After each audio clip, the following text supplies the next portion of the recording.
नमस्कार दोस्तों, अभी हम इस वीडियो में आप लोगों को मैथ के बहुत ही इंपॉर्टेंट क्वेश्चंस आपको बताने वाले हैं। दोस्तों, अगर आप लोगों को भी मैथ में बहुत ज़्यादा प्रॉब्लम हो रही है ऑब्जेक्टिव क्वेश्चन बनाने में, तो दोस्तों मैं आपके लिए ना कुछ ऐसे ऑब्जेक्टिव क्वेश्चन आज के इस वीडियो में बताने वाले हैं जो आपके बोर्ड एग्जाम में ना हूबहू आते हैं। इसको आप लोग याद कर सकते हो, बहुत ही इंपॉर्टेंट क्वेश्चन है। आप कोशिश करो कि याद कर लो, मैं कोशिश करूंगा कि इसको अच्छे तरीके से समझा कर बताए तो आपको एक ही बार में आपको याद हो जाए। ठीक है, चलिए दोस्तों हम लोग शुरू करते हैं। आप लोग दोस्तों इस चैनल को सब्सक्राइब कर लीजिएगा, बहुत अच्छे से इस पर हम आपको ना तैयारी करा देंगे मैट्रिक की फाइनल एग्जाम का। ठीक है, देखिए आपका पहला नंबर दोस्तों क्वेश्चन क्या पूछा गया है। पहला नंबर दोस्तों क्वेश्चन फार्मूला से पूछा गया है, त्रिकोणमिति का फार्मूला है। पहला नंबर क्वेश्चन है कौशिक स्क्वायर थीटा माइनस 1 बराबर कितना होता है। तो इसका आंसर हो जाएगा ऑप्शन नंबर बी हो जाएगा कॉट स्क्वायर थीटा का बराबर होता है। क्योंकि दोस्तों ये कहां से आता है, तो दोस्तों हम लोग को फार्मूला एक याद होगा, कौशिक स्क्वायर थीटा माइनस में कॉट स्क्वायर थीटा है, ये दोस्तों बराबर में एक होता है। हम लोग दोस्तों त्रिकोणमिति में यह फार्मूला याद किए हैं। तो अगर आपको मान निकालना होगा कौशिक स्क्वायर माइनस 1 का, तो यहाँ से आप क्या करेंगे, कौशिक स्क्वायर थीटा एक को इधर लाएंगे तो माइनस एक हो जाएगा, क्योंकि प्लस में है, और इधर आएगा तो माइनस में हो जाएगा। बराबर में ये माइनस में है, इसको उधर भेजोगे तो ये प्लस में आपका हो जाएगा कॉट स्क्वायर थीटा। तो आपको बोर्ड एग्जाम में अगर कौशिक स्क्वायर थीटा माइनस 1 पूछता है तो आप कॉट स्क्वायर थीटा बताइएगा। अगर ई पूछता है तो आप इसका आंसर ये दीजिएगा। ठीक है ना, दोनों तरीके से आपके बोर्ड एग्जाम में क्वेश्चन पूछे जाते हैं, जिसका आंसर मैंने अभी अभी दिया बी नंबर। अगला हमारे पास दोस्तों क्वेश्चन है, यहाँ पर देख सकते हैं दूसरा नंबर क्वेश्चन कि cos a और tan a इसका मान क्या होगा। देखिए cos a को हम cos a ही लिखेंगे और गुणा tan a का दोस्तों फार्मूला होता है sin a बटे cos a। tan a बराबर क्या होता है दोस्तों, याद रखना, tan a का फार्मूला होता है sin a बटे cos a। तो cos से cos कट जाएगा तो केवल बचेगा आपके पास sin a, है ना, केवल साइन ए बचेगा, और साइन ए ऑप्शन नंबर आपका बी वाला बिल्कुल सही जवाब मिल जाएगा। अच्छे तरीके से याद कर लीजिएगा। अगला क्वेश्चन है तीसरा नंबर आपका 1 प्लस कॉट स्क्वायर थीटा का मान क्या होगा। दोस्तों अभी हम आपको यहाँ पर बताएं 1 प्लस कॉट स्क्वायर थीटा का मान पूछा है, तो आप अगर उसी फॉर्मूला को यहाँ पर लिखते हैं, जैसे कि अभी मैंने आपको फॉर्मूला बताया कॉशिक स्क्वायर थीटा माइनस में कॉट स्क्वायर थीटा बराबर में एक होता है। तो यहाँ पर सिर्फ आपसे क्या पूछा गया है, 1 प्लस कॉट स्क्वायर थीटा। तो कॉशिक स्क्वायर थीटा बाहर निकालो, ये बराबर में एक है, जब ये उधर जाएगा तो प्लस में हो जाएगा, तो अब बन जाएगा 1 प्लस कॉट स्क्वायर थीटा। तो 1 प्लस कॉट स्क्वायर थीटा बराबर क्या हो जाएगा दोस्तों, तो आपका हो जाएगा कौशिक स्क्वायर थीटा, है ना। तो यही आपका पूछा गया क्वेश्चन, तो ऑप्शन नंबर आपका क्या हो जाएगा, तो बी नंबर आपका सही जवाब मिल जाएगा। अगला दोस्तों क्वेश्चन है 1 प्लस टेन स्क्वायर थीटा का मान क्या होगा। दोस्तों 1 प्लस टेन स्क्वायर थीटा, जैसे 1 प्लस कॉट स्क्वायर थीटा बराबर होता है, वैसे ही दोस्तों 1 प्लस टेन स्क्वायर थीटा बराबर होता है। इसका भी दोस्तों एक फॉर्मूला होता है जो आपको अच्छे तरीके से हर हालत में याद कर लेना है। दोस्तों इसका फॉर्मूला होता है सेक स्क्वायर थीटा माइनस में टेन स्क्वायर थीटा बराबर में दोस्तों क्या होता है, एक होता है। इसका ये फॉर्मूला होता है। तो आप लोगों को क्या करना है ना दोस्तों, आप लोगों को 1 प्लस टेन निकालना है। तो आप सेक स्क्वायर पहले बाहर निकालो, बराबर में एक है तो एक, और ये दोस्तों उधर जाएगा तो माइनस या प्लस में बदल जाएगा, तो क्या मिल जाएगा टेन स्क्वायर थीटा। तो देख लो 1 प्लस टेन स्क्वायर थीटा बराबर सेक स्क्वायर थीटा हो जाएगा। तो sec square theta option number आपका ए नंबर सही जवाब मिल जाएगा, है ना, मिल गया ना। देख लीजिए सभी लोग अच्छे तरीके से। अब देखिएगा अगला प्रश्न आपके पास है tan 30 डिग्री साइन 30 डिग्री सेक 60 डिग्री का मान क्या होगा। तो दोस्तों यहाँ पर सबसे पहले हम क्या करेंगे, tan 30 का मान लिखेंगे। तो tan 30 का मान होता है 1/√3 गुणा में साइन 30 का मान होता है 1/2 गुणा में। अब यहाँ पर दोस्तों सेक 60 का मान आप लोगों से पूछा गया, किसका, सेक 60 का मान पूछा गया। तो सेक 60 का मान होता है 2 से 2 कट जाएगा एक बार में। तो देखिए एक में गुणा करिएगा, एक के मिल जाएगा, और बाटा में √3 है तो √3 मिल जाएगा। तो आंसर क्या मिलेगा, 1/√3 ऑप्शन नंबर ए वाला। ओके, अगला क्वेश्चन है साइन 90 माइनस थीटा और माइनस में थीटा, इसका मान क्या मिलेगा। देखिए आपको दोस्तों अच्छे तरीके से फॉर्मूला याद होगा कि sine 90 minus theta cos theta होता है। तो देखिएगा इसका मान क्या होगा, इसका तो sine 90 minus theta cos theta हो जाएगा, और ऑलरेडी पहले से माइनस में कॉस थीटा दिया है, तो क्या हो जाएगा, कॉस में से कॉस घटेगा तो ये तो जीरो मिल जाएगा ना, मतलब ये कट जाएगा तो क्या मिलेगा, जीरो मिल जाएगा, है ना। अगला प्रश्न देखिएगा यदि 3 थीटा बराबर 90 डिग्री तो कॉस थीटा का मान क्या होगा। तो एक काम करिए, यहाँ पर आपके पास क्या है, 3 थीटा बराबर 90 डिग्री है। ओके, तो दोस्तों 3 से 90 कटाइएगा तो 30 बार में कट जाएगा, ठीक है। अब क्या करिएगा, तो थीटा का मान आपका क्या मिल जाएगा, थीटा बराबर आपका मान मिल जाएगा दोस्तों 30 डिग्री। अब क्या करिए, यहाँ पर आपको कॉस थीटा का मान निकालना है, ठीक है। तो यहाँ पर लिखिए कॉस थीटा बराबर में कॉस थीटा का मान 30 है, तो आप यहाँ पर 30 रख दीजिए, ठीक है, 30 रख दीजिए, ठीक है। और कॉस 30 का मान क्या होता है दोस्तों, कॉस 30 का मान होता है √3/2, और √3/2 दोस्तों ऑप्शन नंबर बी में दिया गया है, और बी नंबर वाला आपका आंसर दोस्तों बिल्कुल सही जवाब हो जाएगा, ठीक है। अच्छा तरीके से आप याद रखिएगा, 7 का आंसर बी नंबर मिलेगा। 8वां नंबर दोस्तों आपका प्रश्न पूछा गया है कि cos 90 - थीटा क्या होता है। दोस्तों cos 90 - थीटा साइन थीटा होता है, ये फॉर्मूला आपको अच्छे तरीके से याद होगा, ऑप्शन नंबर बी सही जवाब मिल जाएगा। अगला क्वेश्चन देखिए 9 नंबर, cos 60 डिग्री प्लस में 1 और बाटा में cos 60 डिग्री माइनस में 1। देखिए cos 60 का मान होता है 1/2, फिर प्लस में 1, फिर बाटा में cos 30 का मान होता है 1/2, फिर माइनस में 1, तो हो जाएगा। अब देखिए यहाँ पर नीचे 1 कर लीजिए, यहाँ पर भी नीचे 1 कर लीजिए, ऊपर बाटा का जोड़ बनाइए, 2 1 का एलसीएम 2, 1 में 1 से गुणा होगा 1, प्लस में 2 में 1 से गुणा होगा 2 मिल जाएगा बाटा।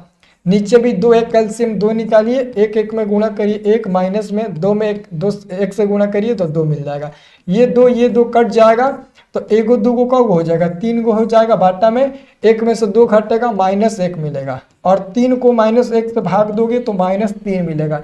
यानी कि जो आपका आंसर मिलेगा वो कितना मिलेगा, -3 मिलेगा। ऑप्शन नंबर डी मिलेगा -3। क्या मिलेगा, ऑप्शन नंबर डी मिलेगा -3 मिलेगा, ठीक है।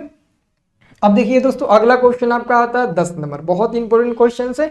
10 नंबर दोस्तों आपका क्वेश्चन आता है कि tan 10 degree into sine 30 degree into cot 60 degree into cosec 30 degree. तो देखिए tan 30 का मान क्या होता है 1/√3, ठीक है, गुणा साइन 30 का मान होता है 1/2, ठीक है।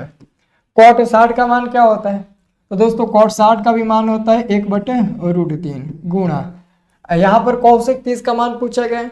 दोस्तों कौशिक 30 का मान होता है केवल 2। क्या होता है, केवल 2 होता है, तो 2 लिख दीजिए। 2 से 2 कट जाएगा एक बार में, ऊपर 1 गुणे 1 गुणे 1 गुणे 1, 1 को अब हजारों बार गुणा करोगे तो 1 ही मिलेगा, और बाटा में दोस्तों √3 में गुणा होगा तो केवल 3 मिल जाएगा, यानी कि 1/3। ऑप्शन नंबर आपका डी नंबर सही जवाब मिल जाएगा, है ना।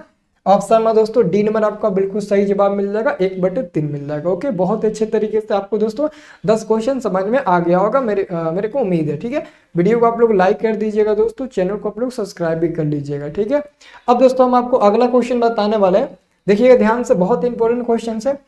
किसी वृत्त के केंद्र से 8 सेंटीमीटर लंबी जीवा की लंबोत दूरी 3 सेंटीमीटर है, तो वृत्त की त्रिज्या, यानी कि दोस्तों कह रहा है कि एक हमारे पास क्या है, तो एक वृत्त है, वृत्त के केंद्र से 8 सेंटीमीटर लंबी जीवा, तो वृत्त का जो केंद्र है यहाँ से 8 सेंटीमीटर लंबी एक जीवा है ए और बी, ये कितना है, तो 8 सेंटीमीटर दोस्तों ये लंबी जीवा है, ठीक है।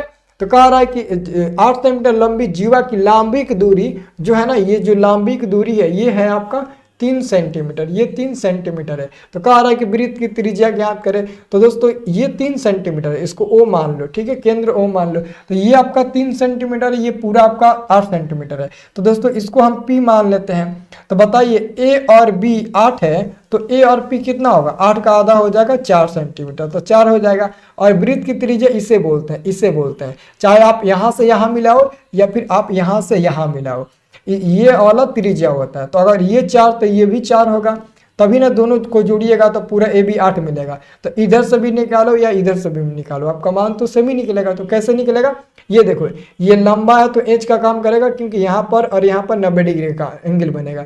नीचे ही बी का काम करेगा, ये पी का काम करेगा, तो एच का मान आसानी से निकाल सकते हो। एच बराबर क्या होता है, अंडर रूट में p² प्लस b² फार्मूला होता है ना। तो p का मान 3 है, तो 3 का स्क्वायर प्लस में b का मान कितना है, तो यहाँ पर नीचे 4 है, तो 4 का स्क्वायर करोगे, है ओके। तो ये 3 का स्क्वायर 9 प्लस में 4 का स्क्वायर 16, कितना मिल जाएगा, ये मिल जाएगा आपका रूट में 25, और रूट 25 का वर्गमूल क्या होता है, सिर्फ और सिर्फ 5 मिलता है। मतलब कि जो आपका त्रिज्या मिलेगा वो 5 सेंटीमीटर मिलेगा, जो कि ऑप्शन नंबर बी में दोस्तों दिया गया है।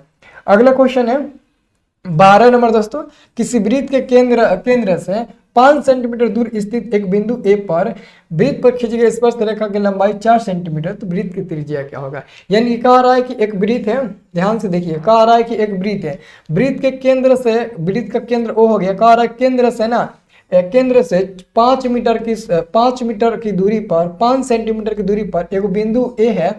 अब कह रहा है कि ए से वृत्त पर स्पर्श रेखा जो खींचा गया है, ए से वृत्त पर स्पर्श रेखा जो खींचा गया है उसकी जो लंबाई है वो 4 सेंटीमीटर है।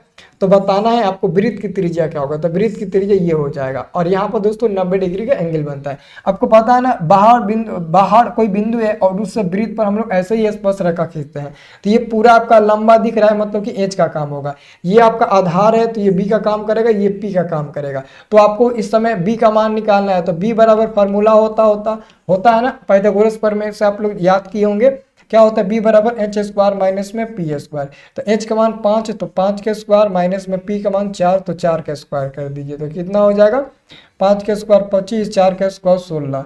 तो ये आपका मिल जाएगा, 25 में से 16 जाएगा, 9 मिलेगा रूट में, है ना, और रूट 9 का वर्गमूल क्या हो जाएगा, 3 हो जाएगा। और 3 सेंटीमीटर ऑप्शन नंबर सी में दिया, तो सी नंबर वाला सही जवाब मिल जाएगा।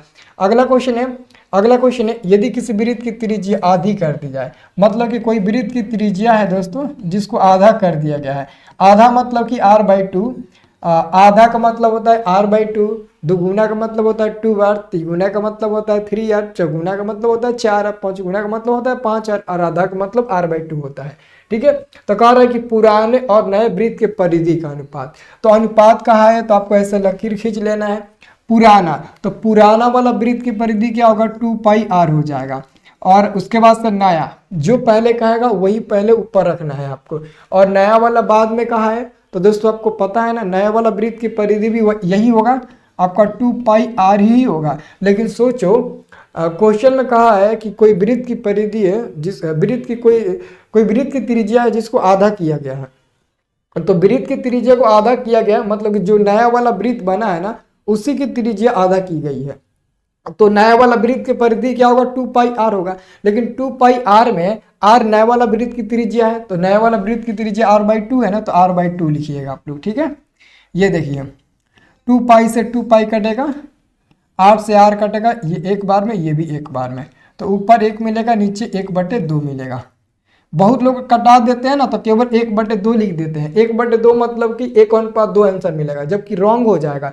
बढ़िया से कटाइएगा, तो ये आपका 2 जाकर 1 में गुणा होगा, तो 2 × 2 और नीचे 1 मिल जाएगा। तो ये आपका मिल जाएगा 2:1, जो कि आपका ऑप्शन नंबर बी वाला बिल्कुल करेक्ट जवाब होगा। अगला क्वेश्चन आपका है 14 नंबर, दो बेलनों की त्रिज्याओं का अनुपात 2 और 3 के रूप में, यानी कि त्रिज्या का अनुपात यानी कि r1/r2 दिया है आपका 2/3। ठीक है, और ऊंचाई का अनुपात इतना है, यानी कि h1/h2 का मान कितना दिया है, तो 5 बचे, आपका 5/3 दिया है। तो कह रहा है कि उनके आयतन का अनुपात बताना है। तो दोस्तों बेलन का आयतन क्या होता है, बेलन का दोस्तों होता है आयतन पाई r² h होता है, तो पाई r1 का स्क्वायर h1 हो जाएगा, फिर बाटा में पाई r2 का स्क्वायर और h2 हो जाएगा, बराबर पाई से पाई कट जाएगा।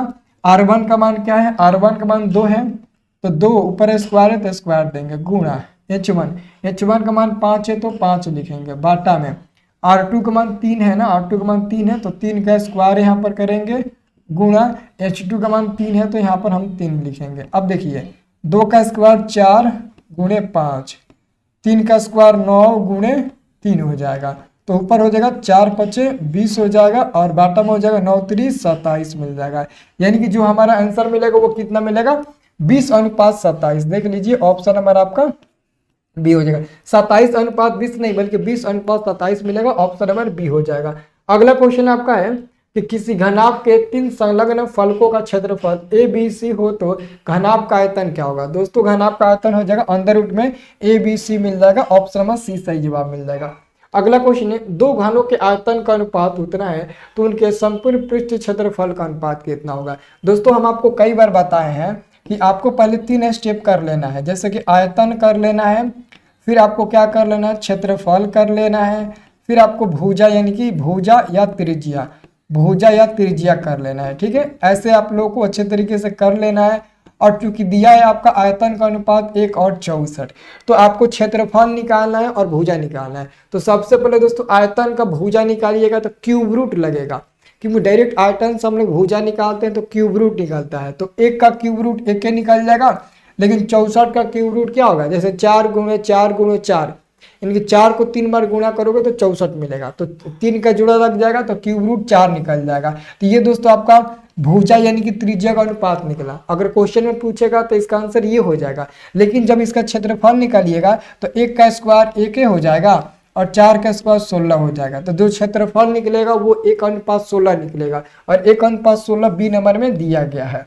अगला क्वेश्चन हमारे पास है, ये दो बेलन के आयतन समान है एवं उनकी ऊंचाई 1:2 अनुपात में, तो उनकी त्रिज्या का अनुपात क्या होगा। मैं दोस्तों कई बार बता चुका हूं कि अगर दोस्तों ऊंचाई का अनुपात दिया रहेगा या उनकी परिधि का अनुपात दिया रहेगा और त्रिज्या या भुजा का अनुपात पूछेगा तो जो दिया रहता है वही आंसर हो जाता है। तो यहाँ पर क्षेत्रफल और आयतन का नामो निशान नहीं है, तो जितना दिया है उतना ही आंसर हो जाएगा। ऑप्शन नंबर आपका सी में सही जवाब मिल जाएगा।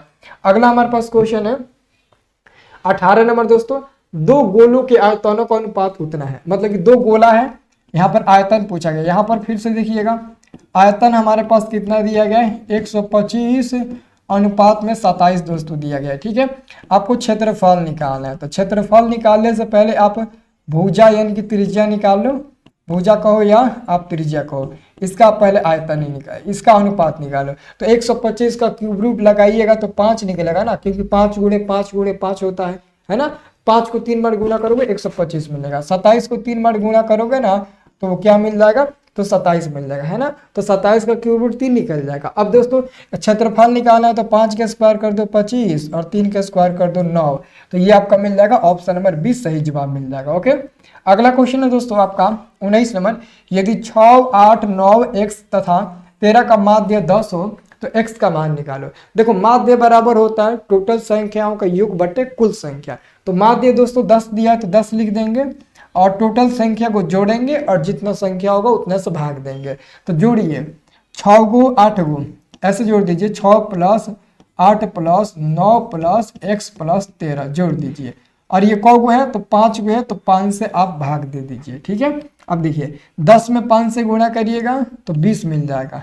अरे 20 थोड़ी ना मिलेगा जी, 50 मिलेगा ना, 10 बचे 50 मिलेगा, बराबर 8 × 14, 14 9 कितना होता है 23, और 23 13 कितना होता है, तो 23 13 36 होता है। और 36 में x जोड़िएगा तो 37 x मत लिख दीजिएगा, बहुत लड़के 100 जोड़ देते हैं, उसमें x नहीं जुड़ता है तो x हो जाएगा केवल।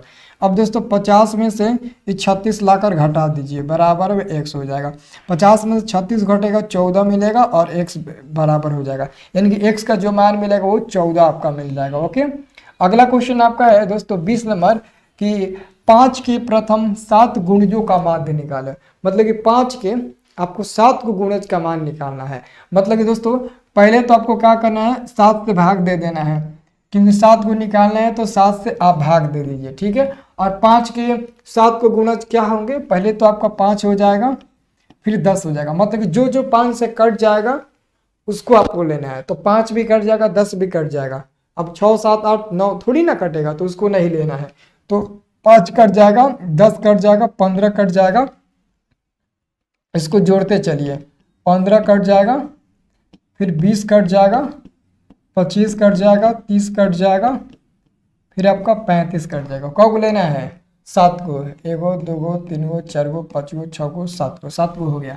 अब इसको जोड़कर 7 से भाग दे दीजिए, जोड़िए तो 5 को 10 को 15 गो, 15 दूना 30, 30 20 50, है ना, 30 20 50, 50 गो 30 गो 80 गो, 80 गो और 25 गो 105 गो, 105 गो और 105 गो और 35 गो 140 गो, तो 140 हो जाएगा, बटे में 7 हो जाएगा। तो 7 दूने के 24, 7 दूने के 14, यानी कि 20 बार में कट जाएगा। तो इसका आंसर मिल जाएगा 20, ऑप्शन नंबर आपका बी वाला सही जवाब मिल जाएगा। अगला क्वेश्चन देखिएगा 21 नंबर कि यदि x + 3 x + 5 तथा x + 7 एवं x + 10 का माध्य 9 हो तो x का मान निकालो। यानी कि माध्य 9 है तो टोटल को जोड़ दो, x है तो x जोड़ो, फिर x + 3 है तो x + 3 जोड़ो, फिर x + 5 है तो x + 5 जोड़ो, फिर x प्लस 7 है तो x प्लस 7 जोड़ो, फिर x प्लस 10 है तो x प्लस आप 10 को जोड़ दो। तो ये कितना है उतना से भाग दे दीजिए। कौ गो है देखिए, तो एगो, दूगो, तीन गो, चार गो, 5 गो है, तो 5 से भाग दे दीजिए, बस हो गया। 9 में 5 में गुणा करो 45 मिल जाएगा, बराबर x x x x x। कौ गो x है तो 5 गो x है तो 5x हो जाएगा, प्लस में 3 और 5 8, 8 और 7 15, और 15 10 कितना हो गया 25 हो गया, तो यहाँ पर आपका 25 हो जाएगा। ओके, अब ये हो जाएगा 45 बराबर में, इसमें 5 कॉमन लीजिएगा तो मिल जाएगा x प्लस आपका मिल जाएगा 5। ओके, तो 5 से दोस्तों 45 कट जाएगा 9 बार में, तो 9 बराबर क्या हो जाएगा x प्लस 5 मिल जाएगा। तो 9 में से दोस्तों ये 5 आकर घट जाएगा तो बराबर में x मिलेगा। तो 9 में से 5 गया 4 और बराबर में x, यानी कि x का क्या मान मिला 4 मिला ना। तो ऑप्शन में दोस्तों आपका ए नंबर बिल्कुल सही जवाब मिला। एक x का क्या मान मिल गया आपका 4 मिल गया। तो दोस्तों 21 तक आप लोगों को बहुत अच्छे से समझ में आ गया होगा, बहुत ही अच्छे तरीके से। ठीक है, तो आपका 21 का आंसर हो जाएगा, ऑप्शन नंबर ए मिल जाएगा। ठीक है, अगला दोस्तों आप क्वेश्चन देखिएगा ध्यान से। अगला क्वेश्चन हमारे पास है 22 नंबर दोस्तों। 22 नंबर क्वेश्चन देखिएगा, 3 5 4 3 2 3 1 3 का बहुलक क्या होगा। तो इसमें सबसे ज्यादा बार क्या है 3 3 3 3। बहुलक पता है कैसे निकालते हैं, जो सबसे ज्यादा बार रहता है ना वही बहुलक होता है। तो सबसे ज्यादा बार इसमें देखो 3 है तो 3 ही बहुलक हो जाएगा। ओके, अगला क्वेश्चन आपका है कि 3 4 7 2 7 6 7 9 का बहुलक होगा। अब इसमें सबसे बहुलक पूछा है तो सबसे ज्यादा बार क्या दिख रहा है आपको, सबसे ज्यादा बार 7 7 7 दिख रहा होगा, तो आपका आंसर क्या होगा 7 ही हो जाएगा। जो सबसे ज्यादा बार होगा वही आपका बहुलक होगा। अगला क्वेश्चन है 2 6 4 5 0 2 1 3 2 का बहुलक क्या होगा। तो इसमें सबसे ज्यादा बार देखो यहाँ पर 2 है, यहाँ पर 2 है, यहाँ पर 2 है, मतलब इसमें भी 2 सबसे ज्यादा बार दिख रहा है, तो आपका आंसर क्या होगा 2 ही हो जाएगा। अगला क्वेश्चन आपका है 25 नंबर। ये 25 नंबर क्वेश्चन आप लोगों से दोस्तों कहा गया है ना कि प्रथम 6 अभाज्य संख्याओं का माध्यक बताओ। माध्यक बताना है प्रथम 6 अभाज्य संख्याओं का। दोस्तों माध्यक ये है, ये ना ही बहुलक है ना ही माध्य है, बल्कि ये माध्यक है। तो माध्यक कैसे निकालते हैं, तो माध्यक निकालने के लिए सबसे पहले लिख लो प्रथम 6 अभाज्य संख्या। तो 2 अभाज्य है, 3 है, 5 है, 7 है, फिर 8 9 10 नहीं होगा, 11 होगा, फिर 13 होगा। ये आपका 6 गो अभाज्य संख्या हो गया। एक बात हमेशा याद रखिएगा, माध्यक निकालने के लिए सबसे पहले जो भी अंक दिया रहता है उसको बढ़ते क्रम में सजाते हैं। तो ऑलरेडी दोस्तों ये बढ़ते क्रम में ऑलरेडी सजा हुआ है। ठीक है, इसको बढ़ते क्रम में सजाने की जरूरत नहीं है, बढ़ते क्रम में सजा हुआ है। और बढ़ते क्रम में सजाने के बाद माध्यक निकालने के लिए इसमें देखना पड़ेगा सबसे बीच में कौन मान है। तो बीच में दोस्तों देखा जाए, मतलब कि अगर आप इधर से 3 को लेते हो, इधर से 3 को लेते हो, तो बीच में कुछ और नहीं बचेगा। मानते हैं दोस्तों हमारे पास 1 2 3 4 5 ये है, और पूछेगा लगातार 5 को प्रकृत संख्या का माध्य। तो दोस्तों हम इसमें क्या करेंगे, इधर से 2 इधर से 2 काटेंगे तो बीच में आपका अकेले बचेगा, मतलब दोनों बगल से बराबर बराबर हिस्सा लेंगे और बीच में जो बचेगा वही आपका माध्य कहलाता है। तो 1 2 3 4 5 का माध्य आपका हो जाएगा 2। लेकिन यहाँ पर दोस्तों देखा जाए ना तो हम दोनों बगल से बराबर बराबर हिस्सा ले रहे हैं, तो बीच में कुछ और नहीं बच रहा है। तो आपको ऐसे नहीं लेना है, आप बराबर बराबर लीजिए। अगर बीच में कुछ बचता है अकेले तो वही आंसर हो जाएगा। अगर बीच में कुछ नहीं बचता है तो आपको क्या करना होगा, आपको 3 गो का नहीं अब 2 गो का लेना होगा। 2 गो का मतलब कि 2 गो इधर से लीजिए, 2 गो इधर से लीजिए। अब बीच में क्या बचा, तो बीच में दोस्तों आपको 5 और 7 बचा। तो 5 और 7 बचा, तो दोनों तो आंसर हम लोग एक साथ दे नहीं सकते हैं, तो दोनों ऐसा एक साथ आंसर देंगे तो दिक्कत हो जाएगा। तो हम क्या करेंगे, 5 और 7 को जोड़कर 2 से भाग दे देंगे, जितना आएगा उतना आंसर हो जाएगा। तो 5 7 जोड़िएगा कितना बचेगा 12, बाटा में 2, ये कट जाएगा 6 बार में, तो आंसर आपका हो जाएगा 6। ऑप्शन नंबर सी में दिया है, ऐसे ही आंसर निकालते हैं। अगला क्वेश्चन दोस्तों देख लीजिए, यहाँ पर आप समझ में आ जाएगा। यहाँ पर भी आपको माध्यक निकालना है, लेकिन ये जो आपका संख्या दिया गया है ना, ये आपका बढ़ते क्रम में नहीं है। यानी कि देखो 6 बीच में है तो 8 इधर है तो 7 इधर है, मतलब इधर उधर संख्या है। तो सबसे पहले इसको बढ़ते क्रम में हम लोग सजा लेते हैं। तो सबसे छोटा 6 है, 6 से बड़ा 7 है, 7 से बड़ा 8 है, 8 से बड़ा क्या है 9 नहीं है, 10 नहीं है, 11 नहीं है, 12 है, 12 से बड़ा 13 है, 13 से बड़ा 14 है, 14 से बड़ा आपका 15 है। अब दोस्तों ये बहुत अच्छे तरीके से हमने बढ़ते क्रम में सजा लिया। अब इसको आप बराबर कर सकते हो, जैसे कि इधर से आप 3 को बराबर ले सकते हो, इधर से आप 3 को बराबर ले सकते हो। अब बीच में दोस्तों अकेला क्या बचा है 12, तो यही 12 आपका आंसर हो जाएगा। अच्छे तरीके से आप याद रखिएगा, डी नंबर हो जाएगा।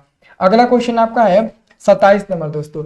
अच्छी तरह से फेंटे गए 52 ताश की गड्डी में से यादृक्ष एक पत्ता खींचा गया है, इसके काले रंग के बादशाह होने के प्रायिकता। दोस्तों एक ताश की गड्डी में टोटल कितने पत्ते होते हैं? तो एक ताश की गड्डी में टोटल 52 पत्ते होते हैं। तो सबसे पहले आपको टोटल पत्ता को गिन कर नीचे लिख देना है। देखो दिया रहे ना दिया रहे, आपको तो एक बात समझ में आना चाहिए कि दो ताश की गड्डी होती है, उसमें 52 पत्ते होते हैं, ना ये वो कम होता है ना ये कुछ ज्यादा होता है, एक्यूरेट 52 होता है। अब 52 हम लिख देंगे। अब दोस्तों ताश आप लोग खेले होंगे या फिर देखे होंगे, तो उसमें काले रंग के जो बादशाह होता है ना वो 2 होते हैं। तो काले रंग के बादशाह ऊपर हो जाएगा 2, 2 एकम 2, ये 26 बार में कट जाएगा। तो 1/26 आपका आंसर मिल जाएगा।